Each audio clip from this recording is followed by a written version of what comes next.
all started in 2005 for this MMA superstar, winning the Ultimate Fighter 2 at heavyweight.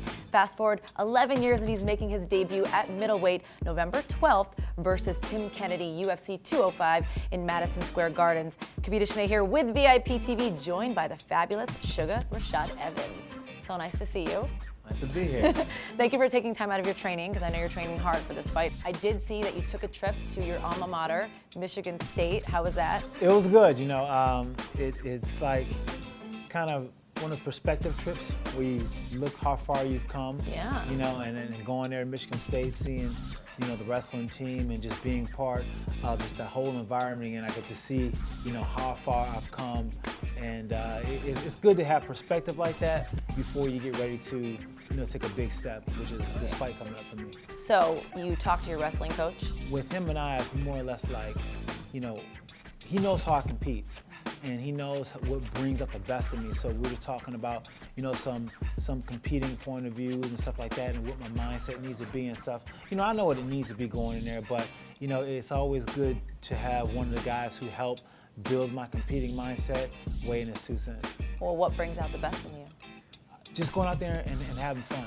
I'm one of those fighters who can't be, you know, pissed off or angry when I fight. If I'm mad or something like that, then I don't fight as well. But if I'm out there having fun and I'm trying to clown and I'm just doing that kind of thing, then you get the best Rashad Evans. Then you get Sugar Rashad Evans. Without the fun, there is no sugar. It's just, you know, playing born, you know, trying to burn time off the clock, Rashad. I mean, when I'm out there having fun, that's when you get sugar. 11 years in the business, and you've had amazing highs and you've had lows, yeah. But you recently said that you lost your focus for a while from how you were in the beginning of your career, and that now you kind of are going back to being a student. So when did you have that aha moment? My last fight, I was knocked out within the first 2 minutes of the fight, and it was very embarrassing for me, you know, because I put so much time and I thought I was training the right way.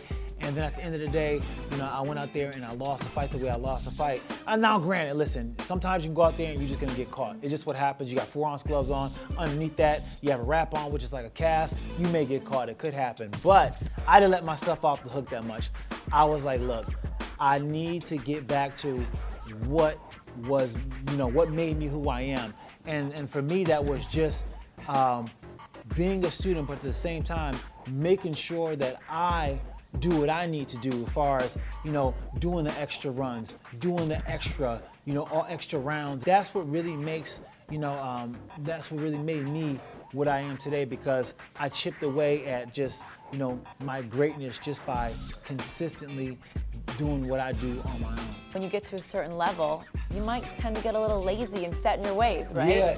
So it is. No, it's that's what it is. It's like that. Like sometimes you kind of get in your own way sometimes, because when you're in stride and everything's perfect, it goes without a hitch, and it's easy. It's easy, but then you get fooled because you're thinking like, oh man, it's so easy. I don't need to do this. I don't need to do that. And before you know it, you done chipped away everything that made it so easy, you know? And then you're looking back like, what went wrong? And then you're just like, man, well, I stopped doing this, I stopped doing this, and I got my mind caught up with this, and all these other things that you don't think is actually taken away. It actually does, and it catches up with you at the wrong moment. And then you got to try to find the black box if there was a plane going down to see what went wrong. As a fighter, how has MMA changed since when you first started out? Well, it changed a whole lot. I mean, when I first started, it was called NHB, No Holds Bar. And, you know, it wasn't something that you would really do for a career. It was like something you would do just for fun. And I really wanted to be a police officer, so I was just waiting to get into the law enforcement school and take the test in Michigan, but they had the hiring freezes, so I was working security.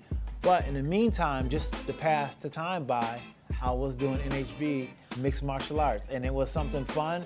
I would go and fight in these tournaments where I fight 2 or 3 guys in one night, sometimes 4 guys in one night, and I'll go and show everybody at work what I did on the weekend. And it was just something fun to do.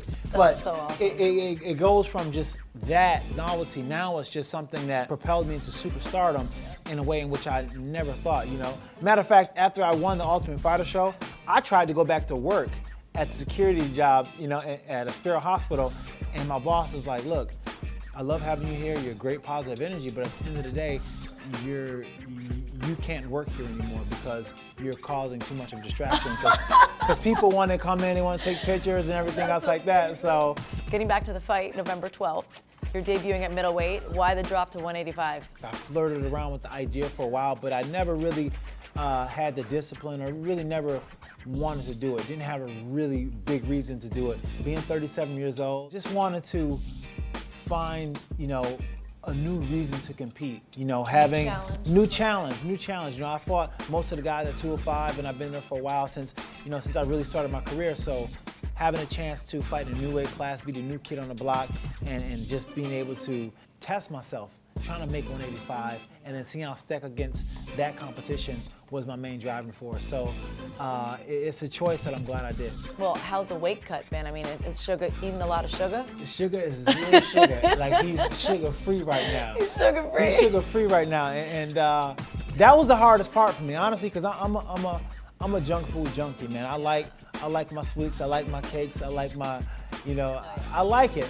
It's just, but I couldn't have any of it. And at first, for like the first 2 weeks, I was not the person to be around, but now I'm to the point where I'm good. Like, I can be around it, won't have any kind of temptation to go eating like that, because I know if I do eat like that, what it's gonna cost me. So for me, it's like I have like this, my coach calls it an accountant. Okay. So if I go and eat something or do something that I shouldn't do, as far as it's gonna make me, gain some weight and get off my training, then he says, you gotta go see your accountant.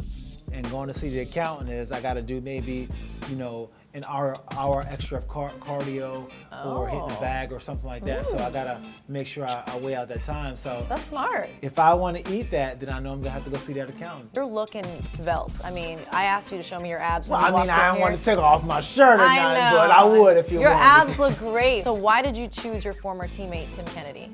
I didn't really choose him, and that's the thing that. Oh, that's the word on the street. That's the word on the street. So you didn't, for the record, you did not choose him. I didn't choose him. I didn't choose him. I'm dropping to 185, and my manager Ali comes to me and says, "Hey, you got Tim Kennedy in New York City," and I'm just like, "Okay, cool." What were you thinking when he said that name? I was like, "Okay, yeah." Were you guys buddies? We're pretty cool. Like I have nothing but respect for Tim, and he came and helped me train for a couple fights and stuff like that. So I'm definitely, appreciated the time and everything he did to do that.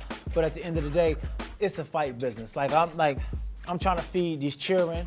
You know what I'm saying? I got people to feed. I got things I gotta take care of. I'm hungry. You gotta feed me after That's this. what I'm saying. You gotta feed you. I'm kidding. Well, we'll get into that in a minute. But Tim's coming off a loss in 2014, so he hasn't fought in 2 years. You're coming off back-to-back losses, which is a first for you. Yeah. So how does that play mentally for you guys? Well, it's both of us. We're gonna try to go in there and try to get our stride back. He's gonna be facing a little something different. It's a must-win for both of you. Yeah, both of us. Yeah. So he's gonna be facing a little something different, being out of the octagon for 2 years. I don't care what you say. Ring rust is real. Like, just not being there, not having the time inside the octagon. So I feel like I'll be a little bit more comfortable in the octagon. But it's like riding a bike. Once you get in there and start moving around, then they come back to you. And I don't go into this fight thinking that he's not going to be able to find his groove. But I feel like I have, just to be able to bring the action to him right away and let him know that he's in the fight.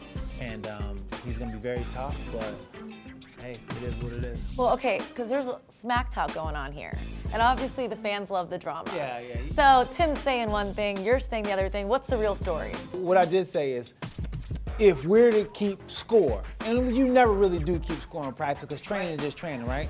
But if you were to keep score and there was a judge there, they would have said that you won. I won. Now he's saying that he didn't come at you full force because he didn't want you to get injured. So he said if you judge him based on your sparring, then that could cost you the fight. Well, I mean, that very well may be the case. He may have not been giving me his best, which is fine, because I don't expect him to be the same guy that I sparred.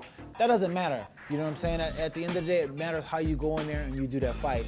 To me, honestly speaking, I think that Tim is just trying to pump himself up. You know what I'm saying? Trying to be like, I want to get Rashad because he thinks he beat me in practice, or like he wanted to fight me. And like, man, look, we're grown men, and at the end of the day, we go into the cage and fight, and that's what we do.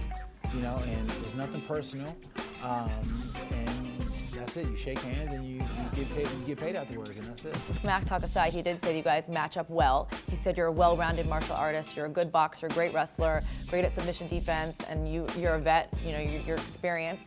Could you knock him out? For the record. I'm definitely going to try to knock him out. Okay. You know what I'm saying? Like, it's just, and that's the thing about it. A knockout punch is just something that just happens. So Fans love those. I'm gonna let it flow. I'm gonna let the hands go. Yeah. And if I find him at the end of one of those punches and he happens to fall asleep afterwards, then that's what it is. And you'll give him a blanket. I mean, I'll give him a hug. You'll give him a hug. I'll give him a hug. All right, let's play a little game here, okay? Okay. So close your eyes. Oh, wait, I'm scared. Close your eyes. Okay.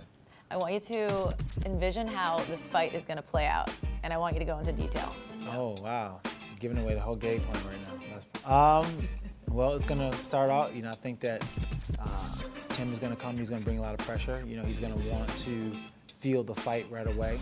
And he's a very physical guy, and he likes to really grind out a fight, so he's going to want to keep me on my back and to see how I am off my back and to just really try to grind.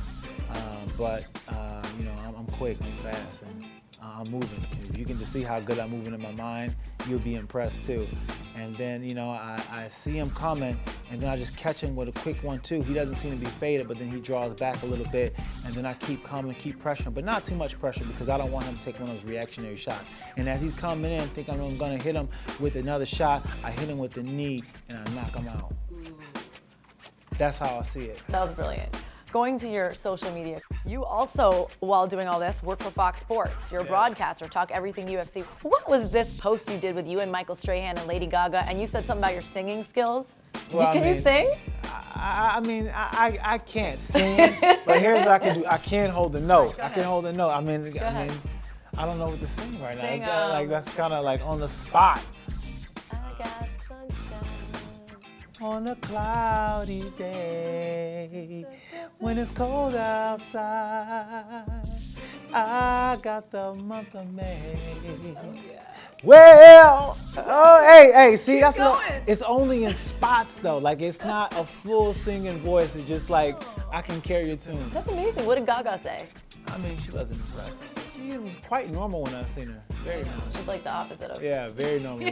Very, very, very unexpected what you'll think. I was like, wait, that's Lady Gaga? She had her parents there and everything. I was like, wow, she's not. No. So what do you enjoy more, talking UFC or fighting in the cage? Well, there's nothing like fighting in the cage. And to understand what it is and why fighters get addicted to it and sometimes fight a little too long is because it's an addiction to the feeling of, having to prepare for something and then having that climb. But it's an emotional climb. It's a climb that you face yourself, and you face yourself in ways that you really don't in life. You feel very confident, then sometimes you feel very insecure, and it's really just riding that roller coaster and just, believing in yourself, no matter how you're feeling, just that staying centered enough to have that belief to get it done. And then when you actually get it done, you're just like, I gotta do it again. Who do you get your money on, Alvarez or McGregor? I got my money on Eddie Alvarez. This is a fight that Conor McGregor really does well in, meaning the fact that he's going against a shorter fighter, so that means he can use his long range. Conor McGregor is really good at the art of deception with his range, and he has really good footwork, so he gets these fighters to think that he's a lot closer than he really is, and then he pulls back, and then they find themselves reaching after him, and then that's when he's able to catch him with the big punch, and that left hand is dynamite. Typically speaking, this would be a perfect matchup for him, but with Eddie Alvarez, he throws a lot of combinations moving forward, what I call punches, his progression in his punches, when his punches move forward. So he's able to catch him even when Conor moves out, he's gonna be able to take him down. Kennedy or Evans? Who you got your money on? Well, I am gonna go with this guy from Niagara Falls, Rashad Evans. I think that 185, this is his weight class. He's very sweet, but he's very lethal. Thank you so much for joining us today, and we wish you the best of luck at UFC 205 versus Tim Kennedy, November 12th. That's going to be a good one.